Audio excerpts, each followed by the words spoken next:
Salam hangat pemirsa, selamat datang dalam ulasan hukum terkini. Hari ini kita akan menyoroti sebuah perkembangan krusial terkait penanganan kasus mantan Jampitsus Febri Adriansyah. Mahfud MD menjelaskan bahwa banyak pihak terkecoh menganggap pengalihan perkara dari Polri ke Kejaksaan adalah pelimpahan resmi. Kenyataannya, tersangka belum pernah diperiksa oleh penyidik Polri. Oleh karena itu, tindakan ini bukan pelimpahan, melainkan pengalihan kelanjutan penyidikan yang tidak dikenal dan tidak dibenarkan dalam KUHP. Saya sendiri termasuk yang terkecoh karena dari berita yang saya tangkap dan saya dengar dari pihak Kejaksaan Agung Sabtu 11 Juli 2026 sekitar jam 15 adalah pelimpahan perkara dari kepolisian ke kejaksaan. Saya berasumsi jika sudah dilimpahkan berarti TSK-nya sudah diperiksa oleh penyidik Polri dan sudah P21. Sehingga saat itu saya menganggap pelimpahan itu bagus dan efisien. Pelimpahan dari Polri ke kejaksaan selain harus dipenuhinya syarat adanya 2 alat bukti yang cukup, juga harus dipenuhinya syarat bahwa tersangka sudah diperiksa oleh penyidik Polri. Tetapi yang terjadi kemarin ternyata bukan pelimpahan dalam arti Kitab Undang-Undang Hukum Acara Pidana, melainkan penyerahan atau pengalihan kelanjutan penyidikan dari Polri ke kejaksaan. Sebab tersangka ternyata belum pernah diperiksa oleh polisi. Mekanisme penyerahan atau pengalihan penyidikan lanjutan ini tidak ada di dalam hukum acara pidana kita dan belum pernah terjadi sebelumnya. Proses yang tidak sesuai mekanisme ini dinilai sebagai produk kompromi politik atau perang proksi yang merusak sistem hukum dan cara bernegara. Mengingat latar belakang penanganan kasus ini yang banyak ranjau politisnya, tidak salahlah jika ada yang mengatakan bahwa pengalihan perkara mantan Jampitsus Febri Adriansyah ini adalah produk kompromi dari perang proksi, bukan jalan penegakan hukum yang konsisten.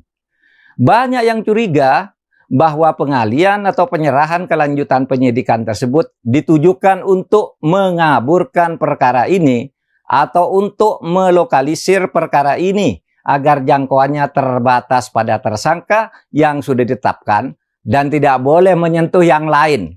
Bahkan bisa juga ini merupakan jalan untuk mencoba meniadakan kasus, meskipun hal itu kecil kemungkinannya. Terdapat kekhawatiran bahwa prosedur ini sengaja dilakukan untuk membuka celah bagi tersangka untuk memenangkan pra-peradilan karena prosedur yang cacat, melokalisir kasus agar penyidikan diperlambat atau terbatas pada tersangka saat ini saja, tanpa menyentuh aktor lain yang lebih tinggi, upaya penghentian perkara di kemudian hari. Skenario-nya adalah begini. 1.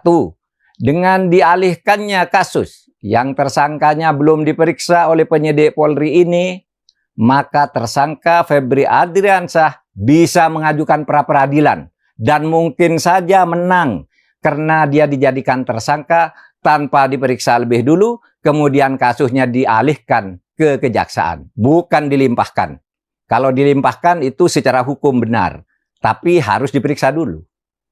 Yang kedua, mungkin saja Febri tidak mengajukan pra-peradilan, tetapi kejaksaan sengaja memperlambat kelanjutan penyidikan, bahkan bisa mementahkan beberapa bagiannya, sehingga masalahnya terlokalisir pada tersangka yang sudah ada tanpa boleh merambah ke yang lebih atas, atau tanpa boleh merambah ke pelaku-pelaku lain yang mungkin juga ikut terlibat. 3, bisa saja kasus ini diambangkan untuk pada akhirnya dideponer.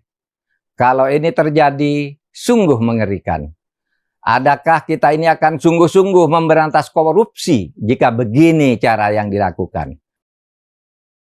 Mahfud MD mendesak agar KPK segera mengambil alih kasus ini sesuai kewenangannya. Ia juga menyarankan agar Presiden turun tangan memberikan arahan kepada KPK, mengingat proses hukumnya masih berada di ranah eksekutif dan belum masuk ke lembaga yudikatif. Ada baiknya KPK sesuai dengan kewenangannya segera mengambil alih kasus ini. Kalau secara politis KPK tidak berani mengambil alih langsung, maka tidak salah jika Presiden turun tangan untuk meminta KPK mengambil alih perkara ini. Saya pernah mengatakan, dan sekarang masih tetap saya pegang teguh, bahwa sebaiknya Presiden tidak banyak ikut campur tangan ke pengadilan melalui amnesti dan abolisi. Itu tetap prinsip bagi saya agar lembaga yudikatif independen. Tetapi kasus sangkaan korupsi dan tindak pidana pencucian uang atas Febri Adriansyah ini belum masuk ke pengadilan, belum masuk ke lembaga yudikatif. Prosesnya sekarang masih ada di lingkungan eksekutif, sehingga Presiden bisa melakukan campur tangan untuk menyelamatkan sistem hukum kita, yakni dengan membuatkan keran kepada KPK untuk mengambil alih kasus ini. Terima kasih.